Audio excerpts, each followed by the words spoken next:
Very good morning to you, and thanks for joining us for breakfast this morning. My name is Nyamgul Agaji. We know that this is March already, and we are on the fifth day of March 2025. Some say the year is running really fast, and others might have a different opinion. It depends on what you are expecting at the end of the year. What do you intend to achieve at the end of the year? So maybe the year will be running too fast if you think that that project of yours may not be achievable at the end of the year, because we are already in the last month of the first quarter. But if you think that there is something waiting for you at the end of the year that you don't need to struggle so much for, maybe you're thinking that it's too slow because we are just in the third month since New Year. Wherever it is, we have every reason to be thankful to God. Today on the show, we're going to be looking at petrol price drop and how maybe Nigerians are expecting benefits from this as the price war goes on. Then we have Rivers local government chairman vow to return after court ruling. So we'll be looking at that and how legal or otherwise that is. We also are going to look at the headlines that made it to the front pages of some of our national dailies. But for today, the top trending issue, one of them is that Nigeria's telecommunication industry has rebounded strongly, with active subscription reaching 169.3 million in January 2025, up from 164.9 million in December 2024. Now, this increase follows a period of decline caused by the deactivation of over 42 million SIM cards in February 2024 and the sector's debasing in September 2024. The growth was driven by key players MTN and Airtel, which saw an increase in their subscriber base. MTN now leads the market with 87.5 million subscribers and a market share of 51.7%. while Airtel follows with 57.6 million subscribers, holding a 34.1% share. Globacom, which had struggled earlier in 2024 due to regulatory issues, has shown signs of recovery, growing from 20.1 million subscribers in December 2024 to 20.5 million in January 2025. Meanwhile, Nine Mobile subscribers base continues to shrink, remaining stagnant at 3.2 million subscribers for 3 consecutive months. The report also highlights significant porting activities in January 2025, with a total of 8,708 porting events recorded, a sharp increase from December 2024's 2,998. MTN gained the most customers from other networks, while Nine Mobile saw a notable decline in both outgoing and incoming porting, losing 6,716 subscribers in January. The increase in porting activities reflects the dynamic nature of Nigeria's mobile network landscape.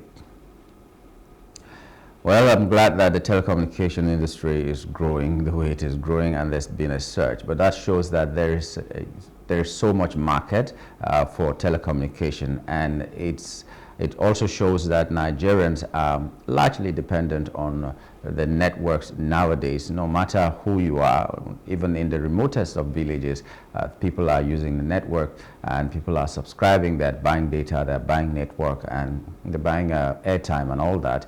And it's really painful that a market so large is the one that Nigerians will always be feeling that they're being exploited because maybe the network providers have seen how dependent Nigerians are on these services that they render.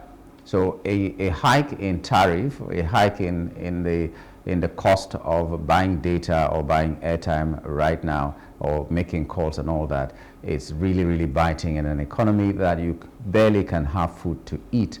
And these things keep going on. Now there's been a 50% increase in whatever cost it is that you're using your mobile network now. And Nigerians are feeling the bite so much. So if there's so much market, why not also consider the people and see that, okay, since we are having this much subscription, that means they are also making so much gain out of it. And yet Nigerians are still feeling the way they are feeling right now. So in a market as good as ours, all they need to do is give us a very good network that will not give us problems, that will not give us any issues. I know that in January, or from December, there were some fluctuations here and there, and a lot of people were suspecting that it was just to make a point that, you know what, if you don't allow us to raise the tariff, these disruptions might continue this way. And once they got the nod to raise to 50%, things began to normalize. So it seems almost like a blackmail or something. So we're just making an appeal to the network providers, service providers, to have a human face. Even though the tariff has gone up, there could be something that can be done to bring it down a little bit. Well, in Nigeria, we know that things that go up barely ever come down. But we're still hoping that one day there will be that tariff war, that war that is happening in the oil sector right now. NNPC, I have brought down my price. Dangote, I have brought down my price. And hopefully when we have other refineries, maybe the war will even be more to the benefit of the people. I'm looking forward to that time where we can get a liter of fuel at 200 naira as it used to be. Not less than 200 naira. Let me be a dreamer with reason. But if we can still get it at 200 or even 300 naira per liter, it will be good for us. And then we call on the people who are responsible to monitor these people very well, so that if it is the network provider, let them give us superb services. If it is even the PMS people who are selling us PMS, let them give us let the drivers who are benefiting, because when they reduce it, the drivers do not reduce their cost of transportation. Let the drivers also be doing the needful as at when due. Okay, EFCC arraigned 6 Kwara Subeb officials for 96 million naira fraud. That's the Kwara State Universal Basic Education Board have been arraigned, or 6 officials of that board have been arraigned by the Economic and Financial Crimes Commission before State High Court in Ilorin for allegedly misappropriating 96 million naira. The officials face 4 charges of breach of trust and fund mismanagement. The accused individuals include Ahmed Hussein Olarinwaju, Omole Omololu John, Fataya Oyerinde, Mujib Ibrahim, Salami Temitope Bashir, and Dauda Aweda Kwazin.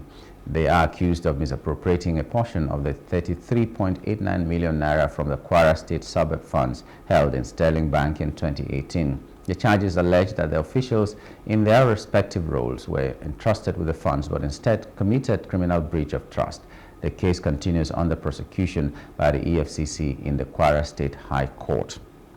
Well, what can we say about that? Let justice take its course. Let the law take its course. If they're guilty, let them go for it. If they're not guilty, let them be free.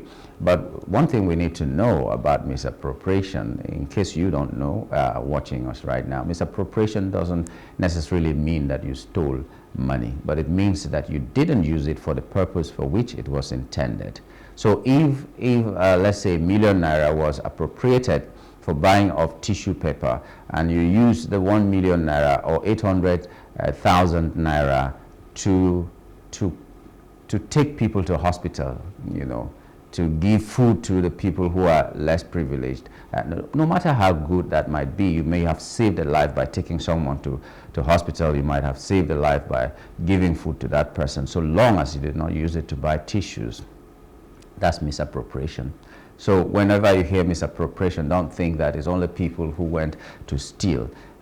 If you need to divert the funds into something else, go through a formal channel that will rename the funds, so to speak. But if something is budgeted for something else, no matter how trivial that is, no matter how small and, you know, useless you think that thing might be, and you use it for a greater purpose, so long as you didn't use it for that small thing that it was budgeted for, that's misappropriation. So, well, these people, I'm not saying that is what they did. We've seen a lot of things where, a lot of times where people do not care what happens, no matter what happens to the education sector, no matter what happens to the transportation sector, or whatever sector they find themselves. They use this money the way they want, enrich themselves, and become the big men in society. And then we, the people who should be asking them questions and holding them accountable, will be celebrating them and giving them chieftaincy titles. I do hope that at this point, the courts will not talk about settlement where you steal £1 billion and you settle for 100 million and say, okay, I have had a plea bargain, and then everything just goes down like that. 900 million will still be in your coffers. I hope this will not continue in Nigeria, not only in this case, but in all other cases. Let them face the music. Whoever goes against the law should face the music and pay in full.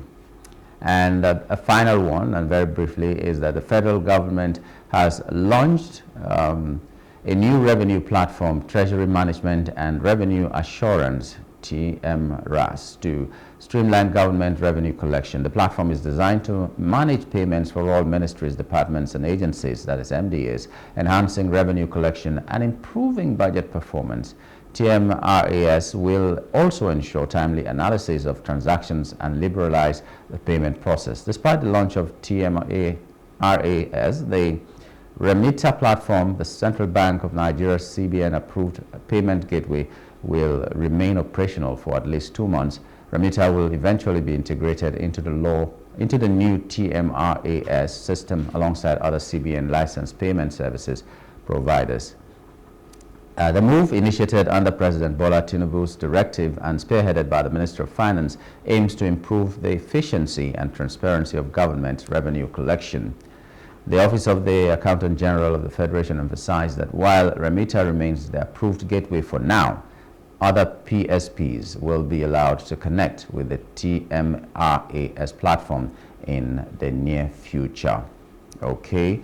Whenever I hear that tax is going to be streamlined, tax is going to be made easy, I usually am very happy about it. And then it removes the third parties, it removes the people who are not supposed to be there, it removes excessive spending and unnecessary spendings and all that. It removes the likelihood of money never getting to the coffers of government, and that is a worrisome thing if it continues to happen. So whatever it is, whatever policy will make taxation and tax collection easier, seamless and all that, we like it, and we're hoping that it will succeed. But let the people who are the stakeholders, people who are the experts in it, put an eye into this, x-ray it very well, and make sure that it is a good policy that is coming to help Nigerians. And if it needs to be passed into law, then it gets the nod of the people who are experts in the field.